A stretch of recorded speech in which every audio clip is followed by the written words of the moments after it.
Proyek penguatan profil pelajar Pancasila masih menjadi miskonsepsi bagi sebagian besar pelaksana kurikulum Merdeka. Banyak sebagian dari kita yang menganggap bahwa proyek profil ini sama dengan pelajaran prakarya, karena fokus utamanya adalah produk. Ini adalah pemahaman yang kurang tepat, harus segera diluruskan. Implementasi kurikulum Merdeka sudah memasuki tahun kedua di sekolah kami. Selama itu juga kami terus melakukan refleksi, mendapatkan tugas sebagai koordinator proyek tentu menjadi tantangan bagi saya untuk memfasilitasi rekan-rekan guru dan para murid dalam menjalankan kegiatannya dengan baik. Seperti membentuk tim fasilitator, membuat modul, membuat jadwal proyek, dan lainnya. Pada praktik baik ini, saya coba membagikan pengalaman pelaksanaan proyek penguatan profil pelajar Pancasila, tema kearifan lokal dengan topik tradisi walimah di Gorontalo. Dimensi yang menjadi fokus pengembangannya adalah berkebinekaan global, bernalar kritis, dan kreatif. Tujuannya untuk meningkatkan rasa saling menghormati terhadap keragaman budaya, meningkatkan kemampuan murid dalam mengajukan pertanyaan, dan mampu menghasilkan karya. Ini dipilih berdasarkan hasil observasi lingkungan bahwa tradisi walimah ini sebenarnya sudah familiar bagi masyarakat Gorontalo. Karena pada setiap tahunnya peringatan Maulid Nabi Muhammad SAW selalu diperingati. Namun, yang menjadi masalah adalah tradisi ini hanya dilakukan oleh orang yang sudah tua saja. Selain itu, hasil asesmen awal menunjukkan bahwa sebagian besar murid belum memahami sepenuhnya tradisi walimah yang sebenarnya. Tantangan yang kami hadapi dalam melaksanakan proyek profil ini adalah yang pertama, dari pihak guru. Sebagian besar guru di sekolah kami beranggapan bahwa proyek profil itu harus menghasilkan produk. Padahal kan tidak harus. Yang kedua, guru yang bertugas sebagai fasilitator proyek kurang memahami tupoksinya, sehingga muncul rasa kurang tanggung jawab. Tantangan selanjutnya dari pihak murid. Sebagian besar murid kurang berani untuk tampil berbicara di depan umum. Berpikir bernalar kritis masih belum membudaya bagi para murid. Tantangan-tantangan inilah yang menjadi trigger bagi saya untuk memperbaikinya. Untuk itu, di proyek profil kali ini, saya gunakan pendekatan dari hati dan teknik misi redikan. Mengatasi tantangan dari pihak guru, saya gunakan pendekatan komunikasi dari hati ke hati. Mengajak rekan guru berdiskusi, mengikuti webinar, dan belajar melalui aplikasi PMM terkait topik-topik proyek penguatan profil pelajar Pancasila. Sedangkan untuk membantu rekan guru yang ditugaskan sebagai fasilitator dalam melaksanakan tugasnya, saya buatkan jadwal yang rinci dan LKPD untuk setiap pertemuannya. Jadwal rinci tersebut berisi nama hari, tanggal, waktu, kegiatan atau materi, nama fasilitator, dan bahan atau tugas yang dihasilkan murid.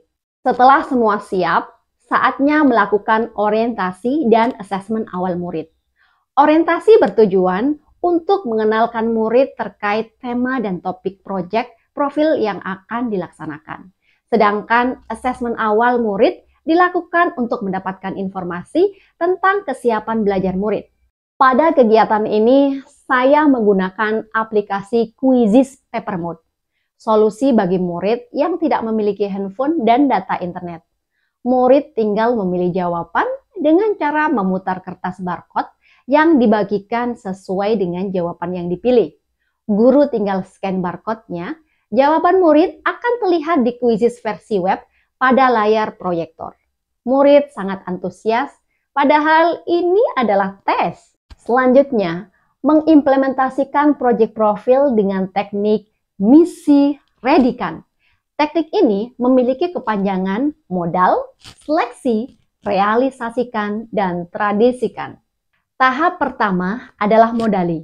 Di sini, para murid diberikan pengalaman belajar mulai dari mencari informasi terkait tradisi walimah melalui internet, mencari artikel, menonton di video YouTube, wawancara dengan masyarakat di sekitar sekolah, dan mendatangkan narasumber dari tokoh masyarakat.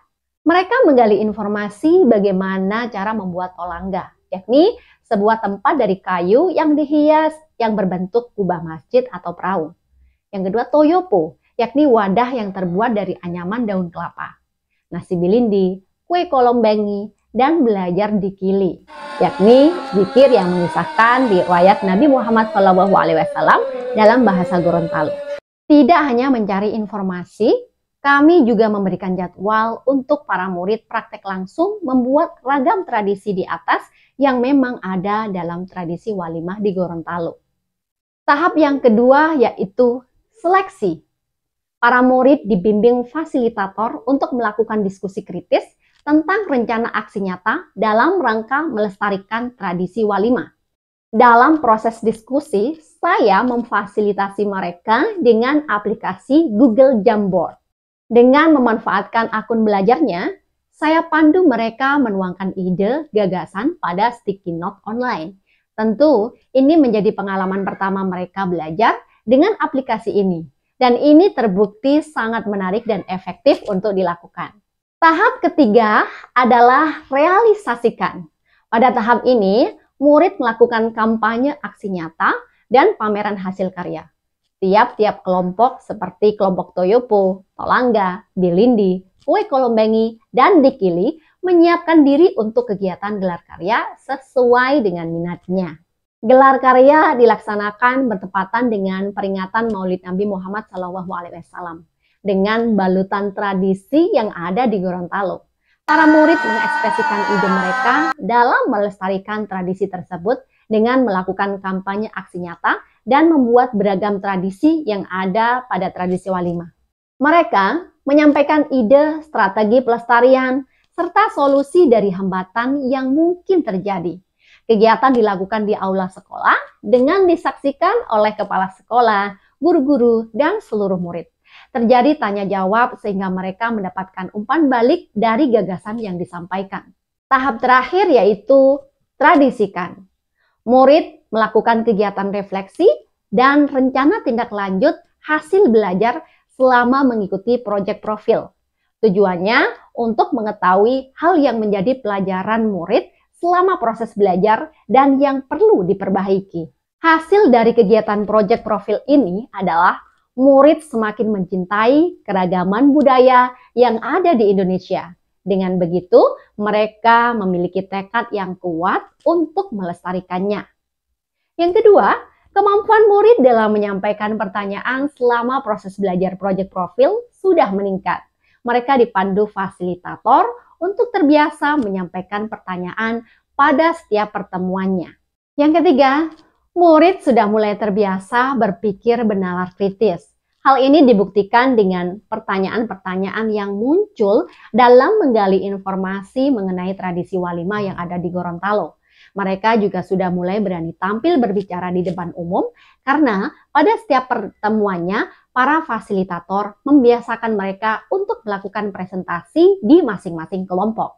Para guru juga sudah tidak lagi miskonsepsi tentang pelaksanaan proyek profil. Mereka sudah berfokus dalam pembentukan karakter murid yang sesuai dengan profil pelajar Pancasila. Selama proses belajar, para fasilitator sudah menyiapkan rubrik penilaian untuk mengamati karakter yang sesuai dengan tujuan proyek ini. Dari kegiatan proyek profil ini, saya mendapatkan beberapa pembelajaran. Yang pertama, bahwa murid perlu dilibatkan dalam setiap proses belajarnya, agar mereka terbiasa menyampaikan pendapat, menuangkan ide, gagasan, dan mengajukan pertanyaan. Guru-guru di sekolah juga semakin paham bahwa proyek P5 itu yang dinilai adalah prosesnya, berdasarkan dimensi, elemen, dan subelemen yang disepakati untuk dikembangkan dalam rangka membentuk karakter murid berdasarkan profil pelajar Pancasila. Dan tentunya tidak hanya berfokus pada produk yang dihasilkan. Kolaborasi dengan berbagai pihak seperti kepala sekolah, koordinator proyek, fasilitator, murid, orang tua murid, dan tokoh masyarakat perlu dilakukan. Gunanya untuk menciptakan pembelajaran proyek profil yang berpihak pada murid.